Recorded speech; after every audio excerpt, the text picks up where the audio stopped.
광주 전남권이었습니다. 전쟁 중인 우크라이나에서 탈출한 고려인 31명이 가족이 있는 광주 고려인 마을로 오게 됩니다.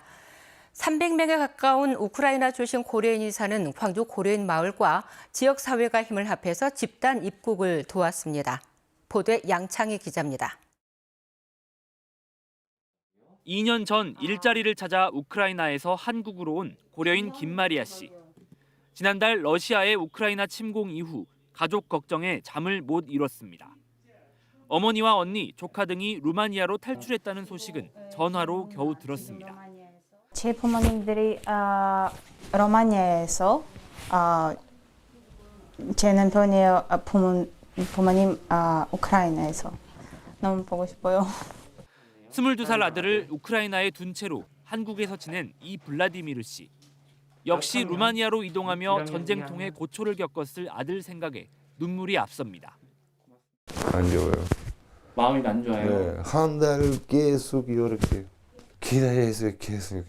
급히 우크라이나를 탈출했지만 항공권이 없어 발을 동동 구르던 고려인 후손 31명이 가족이 있는 광주로 옵니다. 이들은 오는 30일과 다음 달 1일 루마니아에서 인천공항으로 입국합니다.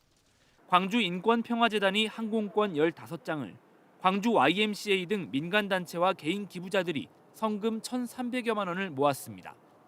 성금으로 구입한 항공권은 온라인으로 피난민들에게 보냈습니다.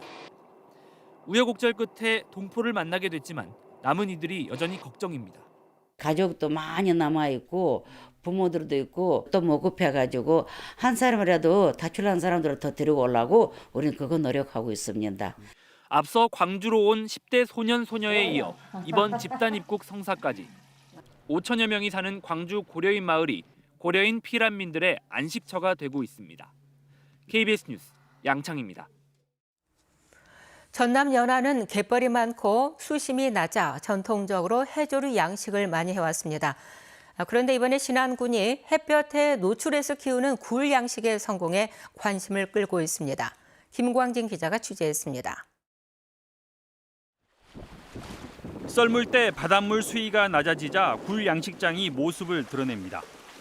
김 양식장을 연상시키지만 양식틀 안에는 굴이 자라고 있습니다.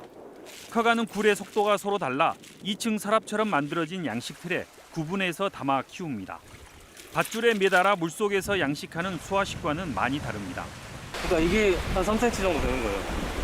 이 종자가 한 1.5에서 2년 정도 양식을 하면 이렇게 상품 사이즈가 65에서 80g이 나오는 겁니다. 양식 단계부터 낱개로 키우다 보니 굴이 달라붙지 않아 모양이 일정하고 육질도 다릅니다. 한 달에 6번에서 8번가량은 간조 때 햇빛에 노출도 시킵니다. 굴의 수정 단계부터 입시가는 굴의 생식소를 제거해 성장이 빠르고 독성물질 분비 또한 없어 여름철에도 수확이 가능합니다. 수확한 굴은 육상으로 옮겨져 선별한 뒤 폐각에 레이저로 로고를 새겨 전국으로 팔려나갑니다. 이 자연 노출로 키우다 보니까 이 환경에 대한 적응력이 엄청 강해집니다. 그래서 폐각의 골이 깊어지고 두꺼워지고 그리고 그 폐각근이 엄청 힘이 강합니다. 유통기간이 길고 그리고 훨씬 더 건강한 굴을 생산할 수 있는. 전남 신안군은 이 같은 새로운 굴 양식법과 종묘를 올해부터 2026년까지 어가 100여 곳에 보급할 계획입니다.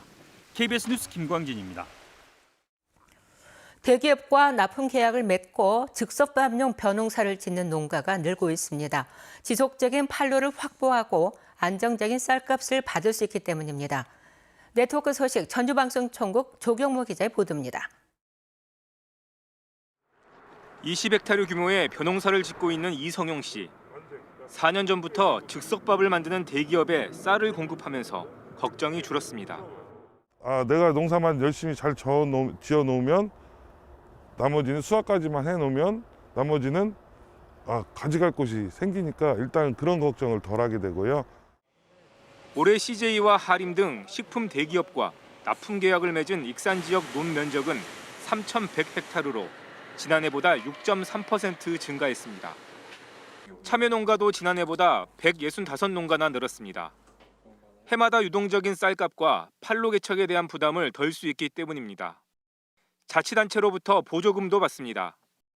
익산시는 수매보상과 단지조상 비용으로 논 1헥타르에 80만 원 정도를 해당 농민에게 지원하고 있습니다. 익산시는 종자 공급부터 수확 후 관리까지 대기업 입맛에 맞도록 관리해 계약 면적을 더 확대하려고 힘쓰고 있습니다. 하지만 다른 자치단체에서도 계약 물량을 따내기 위해 수시로 대기업과 접촉하고 있어 적극적인 대응이 필요합니다. 향후에도 기업에도 방문해서 익산 쌀의 우승을 더 부각시키고 도농 상생의 기반을 구축할 수 있도록 노력하겠습니다. 농민은 장기적인 판로를 확보하고 기업은 품질 좋은 원재료를 공급받는 상생 모델이 쌀 소비 감소로 위기를 맞고 있는 지역 벼농업의 새로운 활로가 되고 있습니다. KBS 뉴스 조경모입니다. 어제 광주 전남에서 15,879명이 코로나19에 신규 확진됐습니다. 광주 전남의 일일 확진자가 2만 명대에서 1만 명대로 내려간 것은 엿새 만입니다. 광주에서는 남구의 한 의료기관과 북구 소재 요양시설 등 7,481명이 확진됐고 전남은 해남의 초등학생 60명과 영광의 한 대학교 기숙사에서 15명이 확진되는 등 8,398명이 양성 판정을 받았습니다.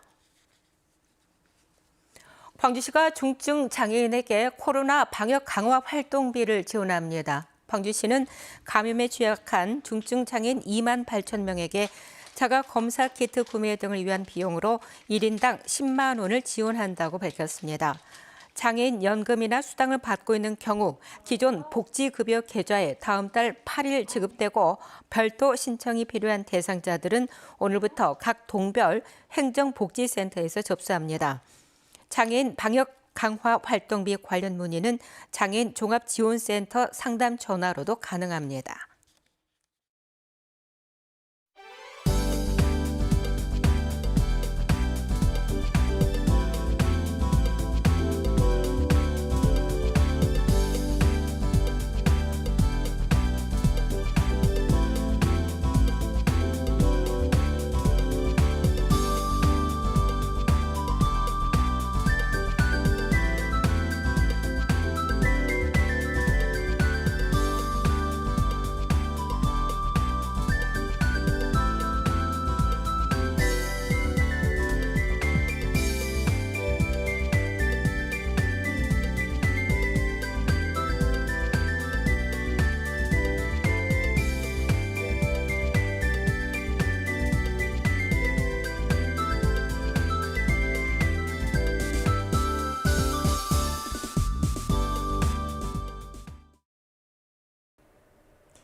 오늘도 아침과 낮과의 기온차가 크겠습니다. 옷차림에 신경 쓰셔야겠는데요. 아침 최저 기온 광주가 3.2도로 어제보다 1, 2도가량 낮게 시작했습니다. 아직은 아침에 따뜻하게 챙겨 입으셔야겠고요. 낮 동안에는 어제보다는 기온이 내려가긴 하겠지만 16도로 비교적 포근하겠습니다. 내일부터는 더 포근해지겠습니다. 내일과 모레 낮 최고 기온 20도 안팎까지 오르겠고요. 수요일과 목요일에 비가 내린 뒤 주 후반에는 다시 쌀쌀해지겠습니다. 오늘 구름이 나서 많이 끼겠고요. 미세먼지 농도 좋음 단계로 공기질 깨끗하겠습니다. 다음은 자세한 지역별 날씨입니다. 아침 기온 어제보다 1에서 5도가량 낮게 시작하고 있고요. 낮 최고 기온 영광과 한평 14도까지 오르겠습니다. 보성의 낮 최고 기온 13도, 순천과 광양 15도 등 전남 동부 남해안 지역은 어제보다 최대 6도가량 낮겠습니다. 목포의 낮 최고 기온 13도, 영암과 강진, 장흥 14도로 어제보다 1에서 6도가량 낮겠고요. 신안을 비롯한 그 외 도서 지역은 10에서 14도까지 오르겠습니다. 바다의 물결은 먼바다를 중심으로 최고 2.5m에서 3m로 다소 높겠습니다. 항해나 조업하는 선박들은 주의하셔야겠습니다. 이번 주에 비는 수요일 낮부터 목요일 오전 사이에 내리겠습니다. 날씨였습니다. 전라남도가 꿀벌 실종 피해를 입은 양봉농가에 180억 원을 지원합니다. 전라남도는 전남 양봉농가의 70%인 1,280농가의 벌통 10만 개에서 실종 피해를 입은 것으로 보고 꿀벌 구입 자금 140억 원과 방역 약품 20억 원 등 모두 180억 원을 지원하기로 했습니다. 전라남도는 또 농림축산식품부에 꿀벌 피해를 농업재해로 인정하고 가축재해보험 특약사항에 추가할 것을 건의했습니다. 우리나라 갯벌 면적의 90% 이상을 차지하는 전남 갯벌에 대한 체계적인 보존과 관리를 위한 법적 근거가 만들어졌습니다. 전남도의회는 지난 24일에 열린 제360회 임시회에서 갯벌 보존 및 관리 조례안을 통과시켰습니다. 조례안에는 갯벌 활용성 증진을 위한 도지사의 책무와 갯벌 보전, 관리 기본계획 수립과 실태조사, 갯벌 생태 관광 육성 등의 내용이 담겼습니다. 전남 지역 미세먼지와 초미세먼지 평균 농도가 전국에서 가장 낮은 것으로 나타났습니다. 통계청이 발표한 2020년 기준 전남의 연평균 미세먼지 농도는 1세제곱미터당 28mg으로 전국 17개 시도 가운데 가장 낮았고 초미세먼지도 1세제곱미터당 15mg으로 제주와 함께 전국에서 가장 낮았습니다. 또 전남 도민 1인당 도시공원 면적은 23.9제곱미터로 17개 시도 가운데 세 번째로 넓었습니다. 나주 정촌 고분에서 출토된 문화재 금동신발의 보물 지정을 기념하는 도록이 발간됐습니다. 국립문화재연구소는 금동신발에 새겨진 다양한 상상 속 동물들의 모습과 불꽃 무늬 등의 문양을 수록한 신선되어 하늘나라샤 도록을 발간했다고 밝혔습니다. 5세기 후반에 제작돼 2014년에 출토된 나주 정촌고분 금동신발은 보존성과 예술성이 높아 고고학적 의미가 매우 크고 지난해 4월에 보물로 지정됐습니다. 여순 사건 진상규명 및 희생자 명예회복위원회가 소위원회를 꾸리고 본격적인 활동에 들어갔습니다. 소위원회는 여순 사건을 오랫동안 연구해온 주철희 박사와 여수지역사회연구소 이영일 소장 등 법조계와 학계, 지역, 시민사회를 대표한 5명의 위원으로 꾸려졌습니다. 소위원회는 앞으로 진상조사 보고서 작성, 기획단 설치와 집단 학살 추정지 실태조사 등 여순 사건 진상규명과 희생자들의 명예회복을 위한 활동을 벌여나갈 계획입니다. 최근 학교 신설의 필요성이 제기된 무안 남학과 오룡지구에 대해서 교육부의 허가 조건 완화를 요구하는 주장이 전남도의회에서 제기됐습니다. 도의회 나광국 의원은 전남도의회 임시회에서 무안 남학 오룡지구는 개발 이후 학생 수가 급증해 현재 고등학교 학생 수가 1,600여 명에 이르지만 고등학교는 한 곳에 불과하다며 현재 6,000세대 이상으로 되어 있는 학교 결정 기준을 3,000세대 이하로 하향 조정해야 한다고 주장했습니다. 뉴스를 마칩니다. 감사합니다.